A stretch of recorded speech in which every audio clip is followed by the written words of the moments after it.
In my previous video, I have taught you about various definitions of learning given by different authors, thinkers, and educational philosophers. Now I'm going to teach you about the nature of learning. So let's start. So, as you can see, the nature of learning can be understood by two ways of psychology. First, you can understand the nature of learning by the science of psychology and by the science of educational psychology. So, by these two types of psychology, you can understand the nature of learning. First is only psychology, second is educational psychology. By using the science of psychology and educational psychology, you can understand the nature of learning. So first, let's learn about how we can understand the nature of learning by using the science of psychology. So its first way of getting the nature of learning by science of psychology is the behavioristic approach. To the behaviorist approach, learning is essentially the attaching of response to a stimulus which did not originally call forth that response. Learning is essentially the attaching of response. The attaching of what? Response to the stimulus. What is stimulus? Which is given to a particular subject to get some response from that subject. So you can understand stimulus like this: when teacher asks you question, then you give him answer. That is response, what you did, and what the teacher did is a stimulus for your response. Okay, the response is the change in behavior as a result of experience. In this case, the surrounding environment plays an important role. So basically, the behaviorist approach says that learning, the nature of learning, is based on the response which you give to the stimuli, to the stimulus, which is the surrounding environment. Here the stimulus is the surrounding environment, and the surrounding environment plays an important role deciding the nature of learning. Second approach is Thorndike's trial and error approach. I have said this before that we will learn about Thorndike's trial error approach very soon. So this is Thorndike's trial and error approach. So this is the second type of process for the determination of the nature of learning using the science of psychology. So still we are learning the first approach. Okay, Thorndike also accepts the stimulus response hypothesis as the basis of the learning process. So he also accepts the stimulus response hypothesis, okay, as the behavioristic approach said us. Whereas for Watsonian behaviorist, the connection between S and R, stimulus and response, is established by repetition and recency.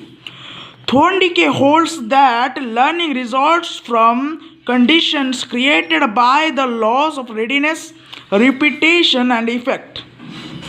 So Thorndike believed in the stimulus response hypothesis, but it is a little different from Watsonian behavioristic approach, which said that the connection between stimulus and response is established by repetition and recency.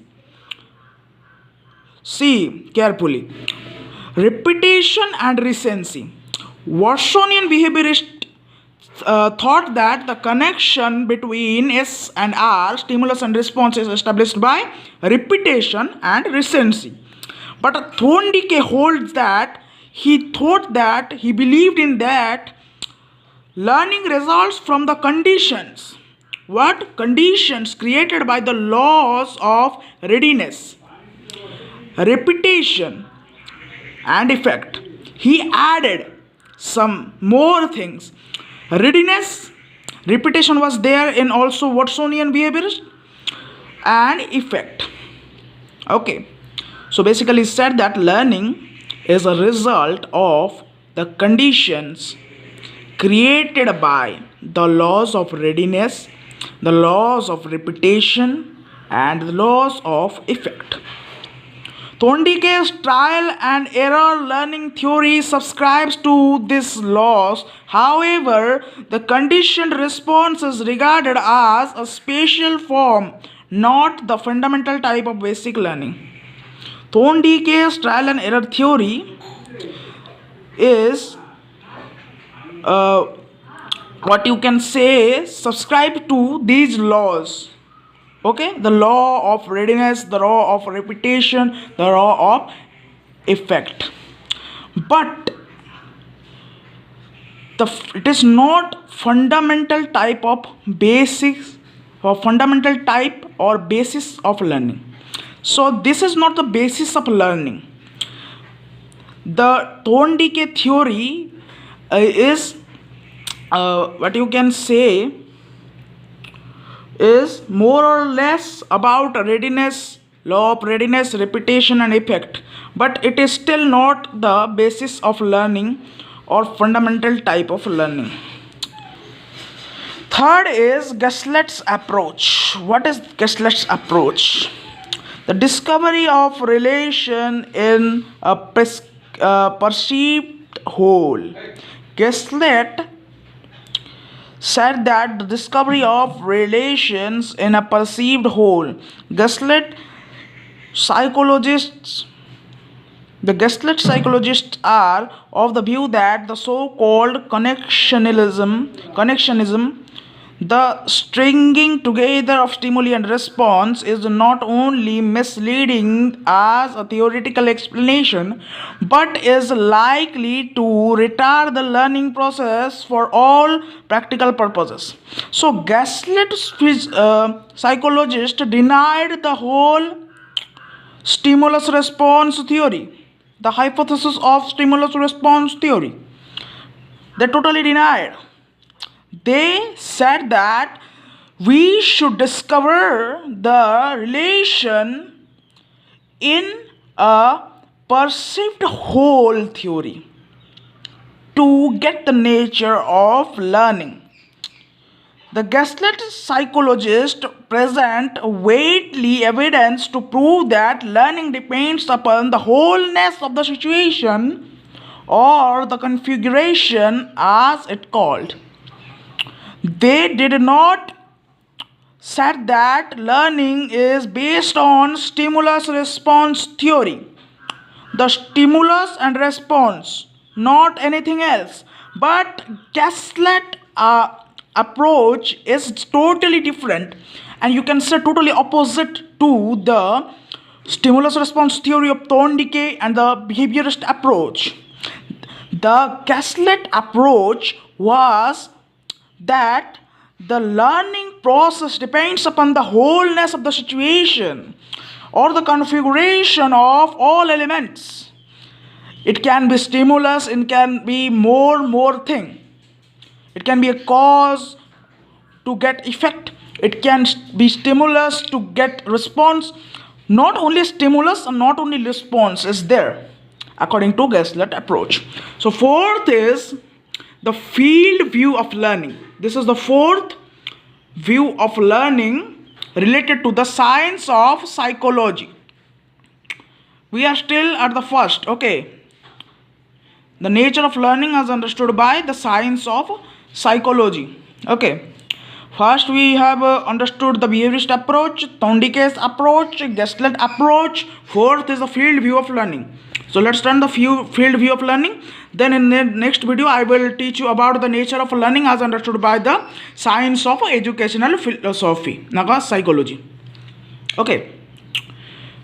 The field view of learning is what? The field theorist Kurt Lewin and others believe that the essence of learning is perceptual reorganization of situation.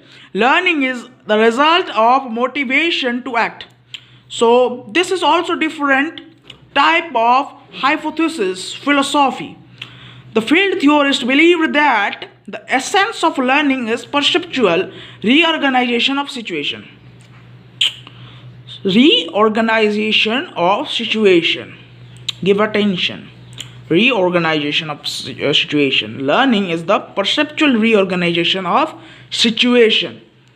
When you perceptually reorganize a situation and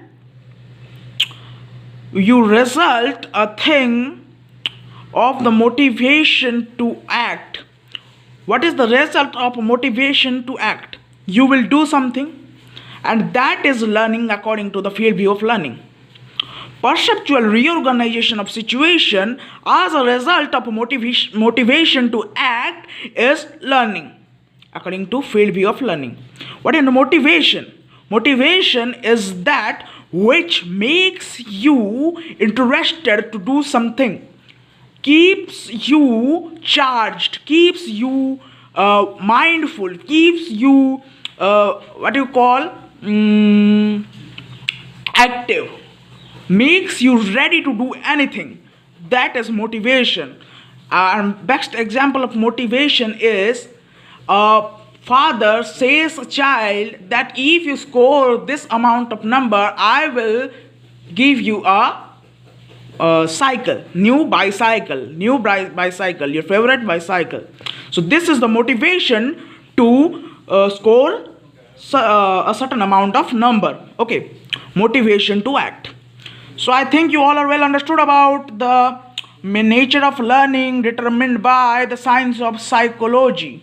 So in my next video I will teach you about the nature of learning as understood by the science of educational psychology.